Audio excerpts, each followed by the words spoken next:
Now, this is an absolutely key idea that you need to understand if you are to be effective with your time and with your efforts moving forward.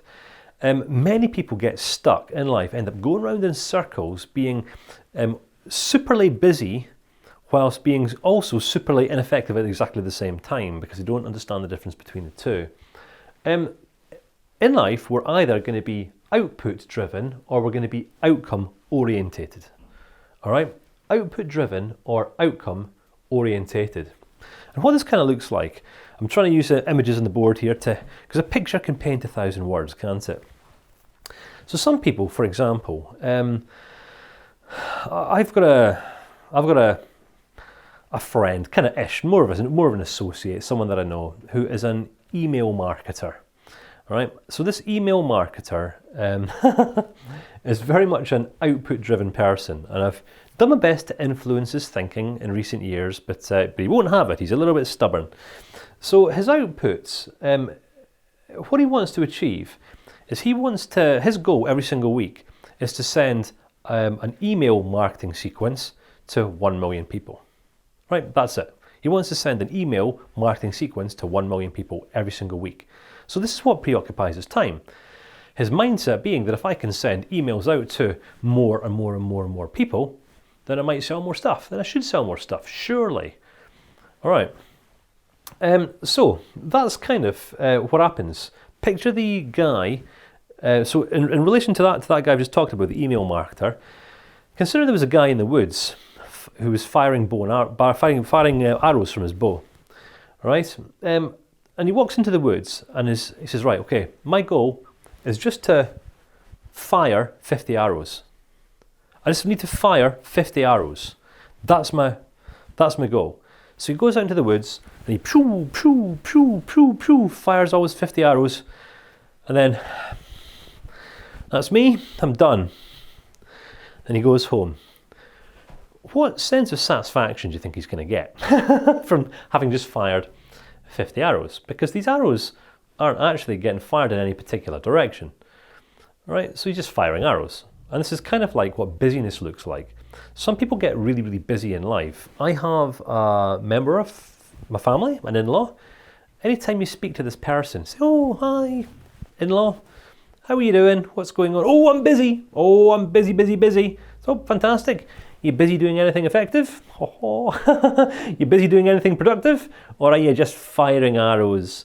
And every time you speak to this person, what are you doing? I'm busy, busy, busy, busy. And some people busy their lives to draw the attention away from the busyness of their mind. I don't know if you can relate, all right? Some people become super busy in life and use busyness, external busyness, i.e. firing arrows or sending email sequences as a means by which to distract their attention away from the busyness of their mind or how they feel about themselves, something like that. So picture this. This is kind of outcome driven. I'm busy, busy, busy, busy, busy because there's lots of stuff that I want to do, lots of stuff that I want to do. So now let's just consider the difference between this approach to life and being outcome orientated.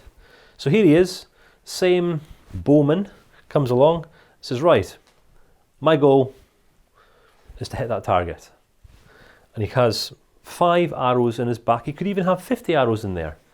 How fulfilled do you think he's going to feel pew, when he hits that target on the first attempt? Ah, oh, brilliant. Done it. Oh, yes. Get on. Right, okay, that's kind of what we would say in Scotland when we hit our targets and goals. But what I'm saying here is if you don't have clearly defined goals, then what is there to feel fulfillment in response to? And the answer is nothing, right? Which is why these motivational seminars are absolutely busting at the seams, because people's goals are actually just outputs.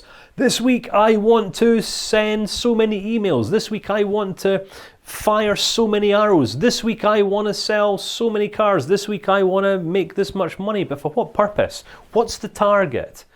Because unless we can see that we're actually getting closer to the targets that we set, we're never going to feel like we're actually making progress. And there ain't no getting away from this. No getting away from it. It's why there's so many unfulfilled people in the world today.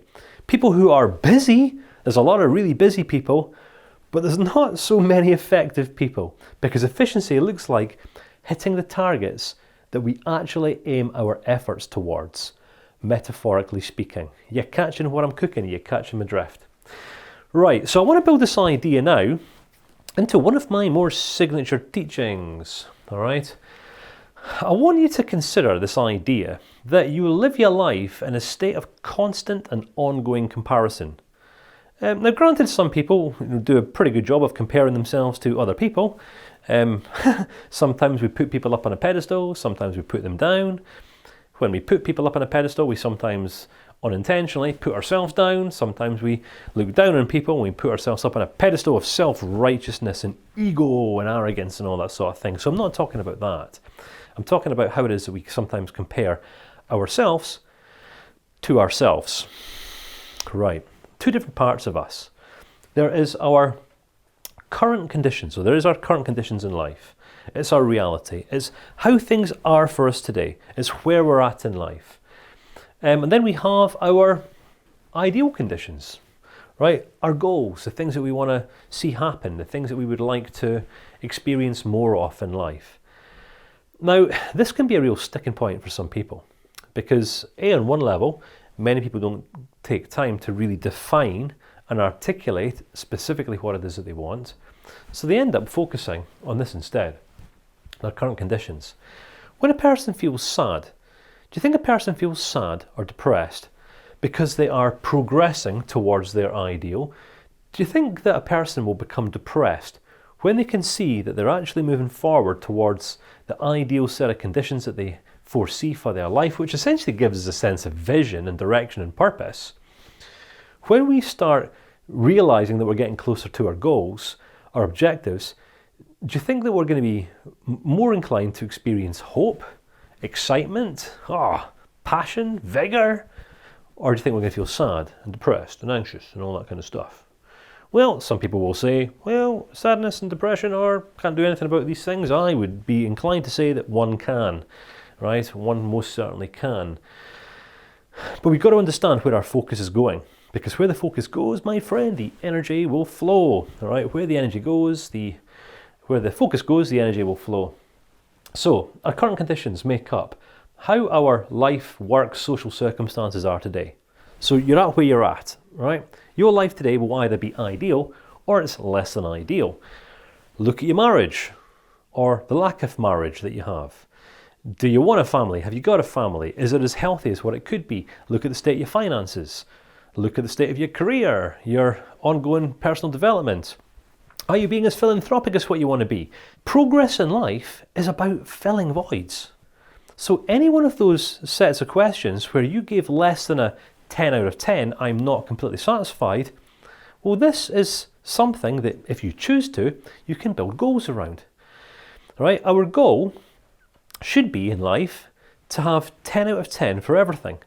Am I satisfied and fulfilled in my career? Well, what I do with myself? Yeah, of course I am. Right? I wouldn't be doing this if I didn't want to do it. Right? Don't get me wrong. Sometimes I'll wake up in the morning and forget the reasons why I'm doing what I'm doing, and then I become unmotivated. But as soon as I kind of remind myself why I'm doing what I'm doing, then motivation is not a problem. Yeah, of course I'm completely passionate about teaching people how to set meaningful, compelling goals. Why? Because I get to play a part in changing the world for the better. Right? And not all people are out there doing that today, are they, in the world? Right, so you could become a partner with me, right, in changing the world. We're not going to go into business together. I've learned that lesson the hard way. All right, we're not going to become business partners as per se, but we can commit to this process of changing the world. But only if we're able to get our own lives to a condition where we're no longer in need of anything. So we look at our life experiences, how we define ourselves, social relationships. Our beliefs and worldviews will also influence this, how fulfilled we are, and our past history. All of these things make up our reality. The reality of how our lives are. Our current conditions. We're either going to be content with our current conditions or we won't be. If we're content with our current conditions, we're not going to be particularly motivated to do anything. If we are not content with our current conditions, well, this becomes the source of our motivation to do something and move, which is most likely why you're here. So let us look at what progress might look like, shall we? Outputs, outcomes. Remember? Do you just want to be busy, or do you want to be effective? In what areas do you want to be effective? Do you want to be effective in your marriage? Do you want to be effective in your parenting? Do you want to be effective in business? Do you want to be financially effective? Would you like to be autonomous at some point in the future? Not having to answer to any other human being in the world, because you don't have to be if you're willing to work hard. All right. But the question is, what do you want? What do you want? What do you want? So this is what gives us a context for mission, a vision. We've also got to consider what it is that we could accomplish. What do we want to accomplish? This is where low self-esteem and insecurity ain't going to cut it for you anymore. All right? If you are the kind of person who's inclined to, I can't do it, I'm not sure if I can, my beliefs, my self-beliefs, well, you can have whatever beliefs you want, but then we've got to kind of evaluate the health and the substance of our beliefs in consideration of, are my beliefs serving me in my future and helping me to get closer to where I want to be, or are they not? Right? Sometimes some people will not change until their desire to change becomes greater than their desire to remain as they are. Sometimes people have to lose everything before they're even willing to entertain the idea of changing. And I'm talking about you changing here, right? Because goal setting is not just about defining a couple of action steps. Goal setting is about you reviewing the way in which you look at yourself, evaluating the relationship you have with yourself, looking at your motives, looking at your priorities, your agenda, your goals, your long-term vision, a sense of purpose for your life. It's so much more than writing down, I want to do this, this, this, this, this. All right? Interesting, isn't it? So we've got to consider, we set goals. So who do you want to be in the future? Who do you want to be known as? Do you want to be someone who's respected throughout society? Or do you want to be seen as a really greedy little business person who's interested in not much more than making lots of money and flying around in helicopters and having private jet rides and all that kind of jazzmazoo? So once we've defined our ideal conditions, for better or for worse, right, for richer or for poorer, this is what's going to give your life a sense of purpose. Right? You get to decide for yourself how purposeful your life is. Your life is going to serve a purpose that is so much greater than you, or your life is going to serve a purpose that is you and nothing or no one else. You have the final say in the matter. All right, so life is about how effectively we transition. Life is about how effectively we transition from our reality to us achieving and accomplishing our goals. If we do not set goals, if we are not consciously aware of our mission, our vision, our objectives, our aims, our goals, then how are we ever going to be able to gauge whether we're being effective today in our efforts or not? And the answer is we can't be. So think about this, all right? If I was to ask you, or say progress, right? It's never going to be okay for you to ever progress in any area of your life ever again. That's it. No more progress for you. No way, Jose. What would you say? Most people would say, well, what's the point of life? Life just wouldn't seem worth living.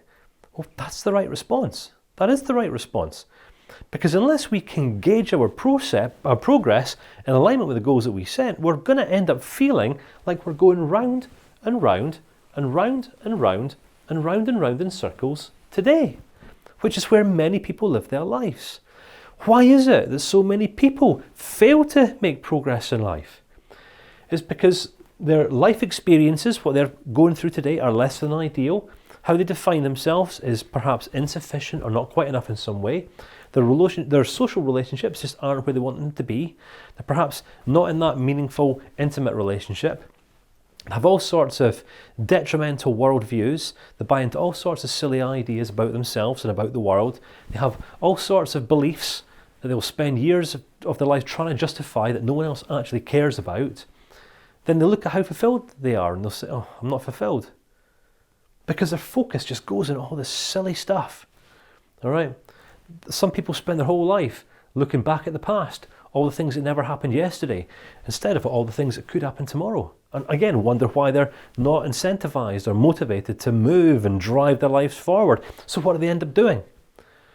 Rather than committing to the process of growing and developing and increasing and self-mastery, people just commit to the process of, what can I do today that will make me feel a little bit better about this meaningless existence of a thing that I call life? And this is where many people get stuck. And the good news is that now you understand this. Now you understand what progress actually looks like. You're hopefully able to identify that unless you set goals and commit to them, all you've got to look forward to, my friend, is just feeling whatever you feel about your current conditions, which may or may not be ideal. So if you want to reach the ideal, if you want to live this autonomous life at some point in the future, then the key is taking action steps. All right, working hard, committing to the process, enduring, persevering, persisting consistently. It's going to require growth. It's going to require you to commit to the process of developing yourself, because the amount of effort you've invested into developing yourself has led you to where you're at today. And it's going to be your commitments and the investment that you're willing to make into developing yourself from here on in that will determine how much progress you make towards reaching these ideal conditions and goals of yours.